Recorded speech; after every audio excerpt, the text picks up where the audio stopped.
Hello students, how are you? I think you all are fine and healthy. Stay safe at your home. Now हमारी आज की video है worksheet number 25 पर maths class 9th in English medium. नया topic चल रहा है। नया टॉपिक है हमारा median and altitude of a triangle. एक ट्रायंगल में मीडियन और एल्टीट्यूड के बारे में हम लोग बात करेंगे। स्टार्ट करें। नया टॉपिक है, नया चैप्टर है। तो ट्रायंगल में ही है सब कुछ टाइप्स। तो ट्रायंगल का मीडियन किसे कहते हैं? एक ट्रायंगल लेते हैं हम लोग, टेक अ ट्रायंगल, ठीक है, एंड एक साइड का मिड पॉइंट लेते हैं। Take mid point of one side से पॉइंट डी, ठीक है। We take triangle ABC and we mark point midpoint D on the side BC। Clear है? नाउ इस पॉइंट को A से ज्वाइन कर देंगे, यानी we join the vertex A to the mid point D। Join करेंगे तो ये हमारे पास क्या आएगा? इसको हम बोलते हैं मीडियन। क्या बोलते हैं बच्चों? मीडियन। तो मीडियन की डेफिनेशन क्या बनेगी? इन अ ट्रायंगल a vertex, ठीक है, joining मतलब a line segment joining the vertex and the midpoint of a side is called median। Means एक ट्रायंगल में एक वर्टेक्स है और किसी साइड के मिड पॉइंट को ज्वाइन करा रहे हैं, तो जो लाइन सेगमेंट बनेगा उसे मीडियन कहते हैं। क्लियर हो गया? तो एक ट्रायंगल में मीडियन कितने हो सकते हैं? चलिए स्टार्ट करते हैं। कितने वर्टेक्स हैं? 3 हैं। एक वर्टेक्स से एक मीडियन बना, तो दूसरे वर्टेक्स से इसके अपोजिट साइड पे ये मिड पॉइंट हमने निकाल लिया और ये मीडियन बन गया। इसका नेम दे देते हैं, we name it E। Therefore BE is median and remember AE is equal to EC because E is the mid point of AC। ठीक है, क्लियर? नाउ अब यहां से आप मिड पॉइंट लीजिए, इसका मिड पॉइंट लीजिए and join it to the point C। ठीक है, ये ABC है और इसका नाम दे देते हैं F, अनदर मीडियन। ठीक है, और ये सारे किसी एक ही पॉइंट पे मिल रहे हैं और उस पॉइंट को हम कहते हैं सेंट्रॉइड। क्या कहते हैं? सेंट्रॉइड।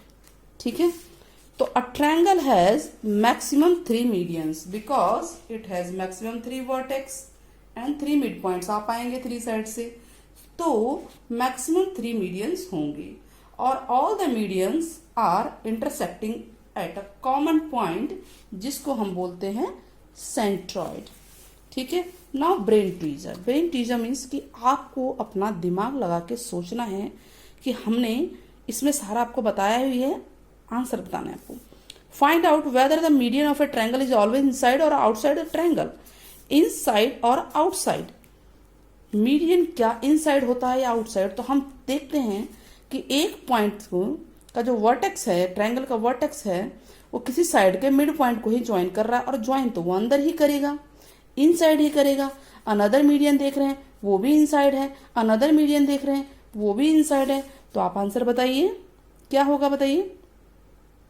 यस, सही आपने कैच किया कि median is always inside of a triangle. ठीक है, always inside of a triangle.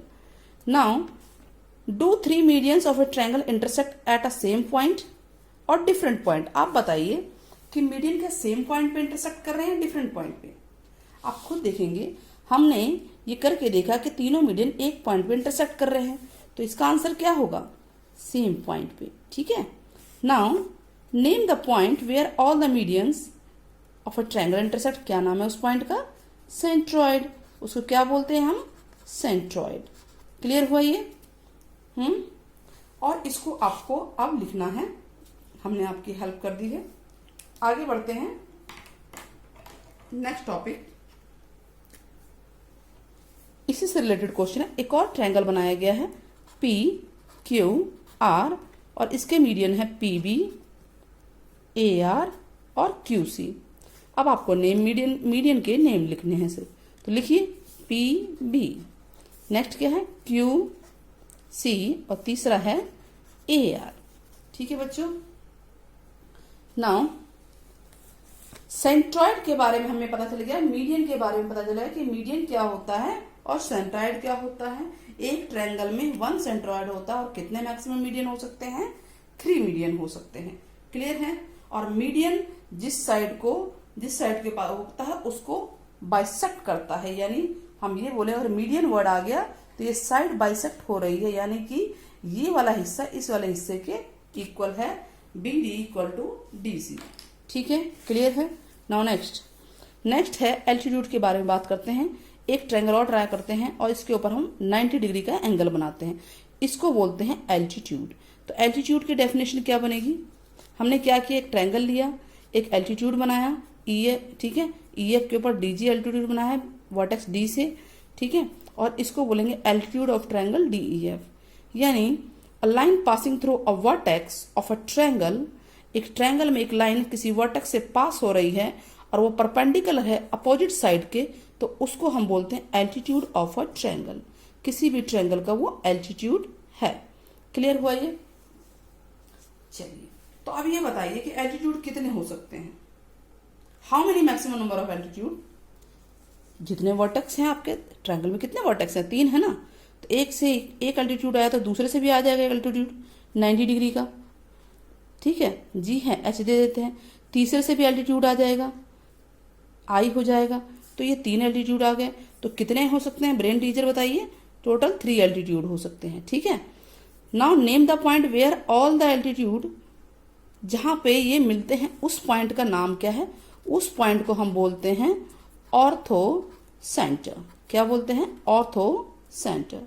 ठीक है, मीन्स परपेंडिकुलर सेंटर, यानी वो सेंटर, वो पॉइंट जहां पे सारे एल्टीट्यूड मिलते हैं, एक दूसरे को इंटरसेक्ट करते हुए जाते हैं। क्लियर हो गया। 2 बातें, एक हमारा सेंट्रॉइड आया था, सेंट्रॉइड, और दूसरा ऑर्थो सेंटर। मीडियन और परपेंडिकुलर में डिफरेंस क्या है, perpendicular is always 90 degree but median may और may not be of 90 degree. ये जरूरी नहीं है कि 90 डिग्री हो या हो। इसकी एक खासियत है कि जिस भी साइड पे होगा उसको 2 पार्ट में डिवाइड करेगा, बट परपेंडिकुलर जरूरी नहीं है कि दूसरी साइड को 2 पार्ट में डिवाइड कर रहा हो।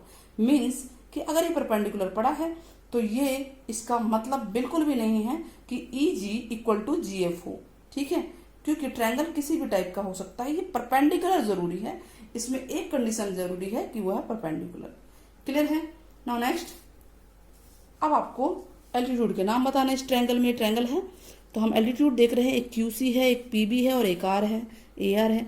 तो हम एल्टीट्यूड के नाम लिखेंगे पी बी, क्यू सी और ए आर। ठीक है, ये पी बी है, ये 90 डिग्री है, क्यू सी 90 बनाना है इस तरह से, और ये है, इसको आप पूरा भी बना सकते हैं, एक तरफ भी बना सकते हैं। ठीक है, इतना क्लियर हो गया। वर्कशीट पूरी देख लीजिए, आई थिंक आपको समझ में आ गया होगा यहाँ तक। मतलब इसका सारा मैंने रिवाइज भी करा दिया इसी समय। और नाउ नेक्स्ट क्या है, क्वेश्चन है, इसको मैंने ऑलरेडी ड्रॉ कर लिया है। क्वेश्चन क्या है, ड्रॉ ट्रायंगल। एक ट्रायंगल ड्रॉ कीजिए और 3 मीडियन बनाइए। अभी तो आपने किए हैं बहुत सारे एग्जाम्पल किया, आपने एक ट्रायंगल ड्रॉ किया ना, यहाँ पे ड्रॉ है ना, तो बस ऐसा ही एक ट्रायंगल ड्रॉ कर लिया हमने, triangle A B C draw कर लिया। ठीक है, अब 3 मीडियन बना दिए। मीडियन का मतलब ये साइड इसके इक्वल है और ये वाली साइड इसके इक्वल है और ये वाली साइड इसके इक्वल है। 3 लाइन का मतलब है कि ये इसी के इक्वल है, किसी और के नहीं। 2 लाइन मतलब कि ये वाला हिस्सा इसी के इक्वल है, और इसको हिंदी में केंद्रक बोलते हैं, तो इंग्लिश में इसको सेंट्रॉइड बोलते हैं। ठीक है, it is called centroid and we name it G. Okay, clear है। ठीक, दिस साइड। अब इसमें 2-3 बातें हमारी आ गई, ये तो हमने ड्रॉ कर लिया। अगर हमें पूछा जाए कि मीडियन का मतलब क्या है, सी डी मीडियन मीन्स का मतलब है कि A D equal to D B, A D equal to D B. ठीक है, बी एफ मीडियन है, इसका मतलब क्या है कि A F equal to F C, and A E median means C E equal to E B. ठीक है, ये मीडियन का मीनिंग है। मीडियन मीन्स ये है कि जिस साइड पे भी मीडियन होगा वो साइड 2 हिस्सों में बाइसेक्ट हो जाएगी। ये क्लियर है। ठीक है, नाउ परपेंडिकुलर का भी हमने ड्रॉ किया है ये, ऑलरेडी है, इसको ऑर्थो सेंटर बोलते हैं ना, ऑर्थो सेंटर, जो कि हमने ऊपर भी लिखा है, ये लिखा हुआ है क्लियरली। ठीक, तो आपको एक ट्रायंगल ड्रॉ करना है और 3 एल्टीट्यूड बनाने हैं। तो हमने एक ट्रायंगल ड्रॉ कर दिया, ये एक एल्टीट्यूड 90 का बना दिया, ये वाला एल्टीट्यूड 90 का है और ये भी 90 का, और ये एक पॉइंट में मिल रहे हैं और इस पॉइंट का नाम है ऑर्थो सेंटर। ठीक है, अब दोनों में डिफरेंस क्या है ये बताइए, दोनों में डिफरेंस क्या है। आप देखेंगे मीडियन में आप देख रहे हैं कि साइड को बाइसेक्ट कर रहे हैं, लेकिन इसमें क्या है, ये 90 डिग्री पे पड़ रहा है, यानी कि AD परपेंडिकुलर है BC पे और CF परपेंडिकुलर है AB पे और BE परपेंडिकुलर है AC पे, सॉरी परपेंडिकुलर बना है ये AC पे। ठीक है, क्लियर हो गया ये। तो क्या आपके दिमाग में ये बात भी आ रही है कि BD इक्वल टू DC है इस कंडीशन में? नो, अगर आपके दिमाग में ये बात आ रही है तो it is not true that BD is equal to DC because D is not the midpoint of DC. Clear? Here D is the midpoint of AB, but here D is not midpoint of BC. ये हो भी सकता है, it may be, may और may not be midpoint. ठीक है, इसकी main condition क्या है कि इसमें ये परपेंडिकुलर मीन्स 90 डिग्री होना जरूरी है और इसमें मेन कंडीशन ये है कि ये बाइसेक्ट करे मीन्स कि ये साइड इक्वल होनी जरूरी है, ये वाला पार्ट इस वाले पार्ट के इक्वल होना जरूरी है। ठीक, वैसे ये पार्ट इसके इक्वल होना जरूरी है। क्लियर हो गया आपको? इस तरह से हमारी जो ये वर्कशीट पूरी होती है। ठीक है, कंस्ट्रक्शन आप ऐसे ही कंस्ट्रक्ट कर देंगे, 2 ट्रायंगल कोई से भी बनाएंगे और इसमें आप सेंट्रोइड दिखाएंगे, इसमें आप ऑर्थो सेंटर दिखाएंगे, बस 3 मीडियन 3 एल्टीट्यूड दिखा देंगे, काम खत्म है और आपकी वर्कशीट पूरी होती है। बच्चों अगर वीडियो पसंद आए तो प्लीज चैनल को सब्सक्राइब जरूर करें और अपने दोस्तों में फ्रेंड्स में ज्यादा से ज्यादा शेयर करें ताकि हम आपके लिए और अच्छी इंटरेस्टिंग चीजें लेके आए। टिल देन बच्चों, take care, bye bye, have a nice day.